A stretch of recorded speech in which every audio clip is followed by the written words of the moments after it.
The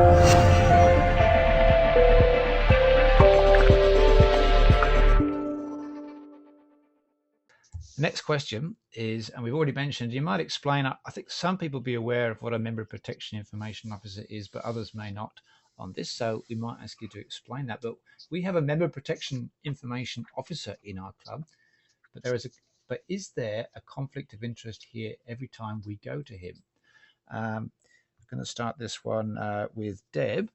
Could you explain briefly what a member protection information officer is? Okay, they're basically a person in your organisation who provides information and support to someone who has a concern or an interest, or a complaint that's either happened to them or someone else. So the Mpio listens, provides options about what that person can do. The Mpio is not there to actually handle the issue or the complaint or to resolve it or to mediate it. They are there to provide support and to look at what sorts of options so this person can hopefully take action to resolve it themselves or know where to go to get assistance. So therefore, going to an Mpio, there should not necessarily always be a conflict of interest. If you've only got one Mpio, they're generally going to know everybody in the organisation, and sometimes it is hard for them to be impartial, but because they're not actually getting in and resolving the complaint, they are just there to provide information. They should hopefully be able to do that fairly impartially. And Paul, you mentioned the courses that are available around Mpio training as well. Yeah, we set up originally with the Play by the Rules course, is now tied into the Member Protection Information Officer course, and a range of different modules there that provide some training tools and resources around dealing with issues at your club. In addition to that, there's the complaint handling modules on there as well, which go into a bit of conflict and resolution and that type of thing. But yeah, very useful for dealing with these type of things at clubs. But I think Deb hit the nail on the head as far as the main issue around conflict of interest there is conflating that role of an MPIO and a complaint handling officer as one and the same. And that's where you can start to get conflicts of interest. But I'd just say also in relation to conflict of interest that whether it's anyone at your club involved in a complaint or an issue, to be upfront straight away that the parties of that complaint, that there is no conflict of interest, whether it's a president of a club involved, a secretary, treasurer, anyone, a coach, that they're not involved on hearing or disciplining or appealing on that complaint as well. It's probably one of the biggest things that I've seen as well of complaints from people that, there's a conflict there. But you know, if that's brought up straight at the start, that there may be a potential conflict, that those people realise that and step down from those positions, then a great deal of authenticity and with the process from then on. Yeah, and you can declare a conflict of interest. It depends on whether that's, if you're a person, you can declare the conflict of interest that you may or may not have. But it is a grey area, isn't it? They're often tricky questions we get around conflict of interest. That's right. You can declare it and explain what that conflict possibly is, and it may be that it's not going to be an issue at all. Yes. So again, I think everyone is just upfront. And as we know, most people in sport, particularly at the grassroots level and on volunteer committees, wear more than one hat. Most people are a coach of the under sixes and a ref and and the seniors and the player and the secretary and the grounds person and everything else. So you will sometimes get a conflict just purely because the person's wearing so many hats. But if it's made very clear and upfront at the start, and then make sure that everyone is happy that this person can still provide some information and some guidance, then there shouldn't be an issue. Yep.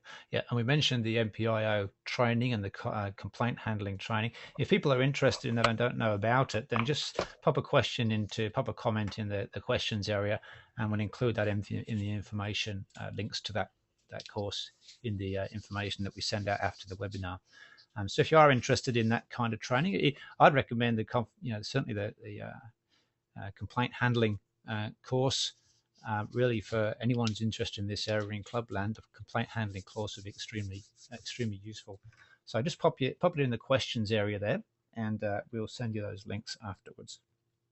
Okay, well, we did mention the courses, and this next question that came in is around the courses. The online courses are great. Can we make them compulsory for members? Paul?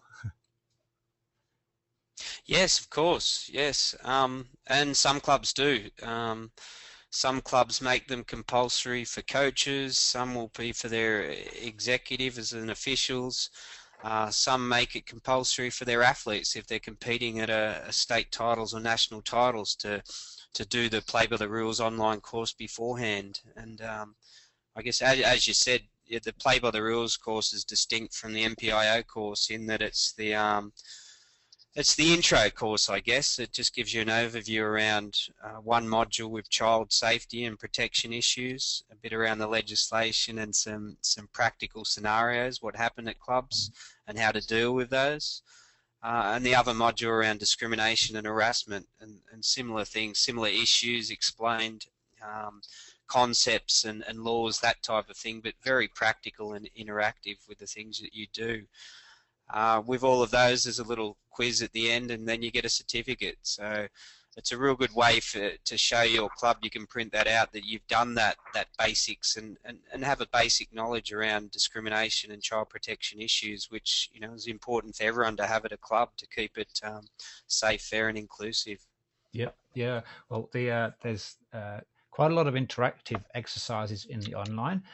So sometimes the impression of an online course can be that it's a bit sort of dry, but it's not with these, I don't think. There's drag and drop exercises, there's quizzes, there's all kinds of things as you go through, and you're required to do all of those elements to get your certificates and things at the end. Deb, any more comments around the online courses and how they can be used? No. Well, just that in addition to clubs, some state associations have also made it a compulsory requirement. Some NSOs have. Some state departments have made it a condition of funding for the executive or the administrators of clubs training, and also I'm aware of some actual local councils who have provided funding to clubs, have actually made it a requirement. And the basic reason that they have is just to increase understanding and awareness, so that people are less likely to do the wrong thing and more likely to speak out if they do see something happen, and more likely to take action and deal with an issue. So it is all about trying to create safer environments, and when it is made compulsory, those organisations obviously see that this is one way of trying to achieve a safer environment. And just one novel way, Pete. I heard of a few different sports and their grassroots leagues of if a player gets sent off, that's one of the conditions of returning to play as completing their suspension, however many weeks it might be for whatever they did, but also completing the Play by the Rules course as well. Nice. So they learn something throughout the process as well. Nice. I like that use of it. Yeah. Good one.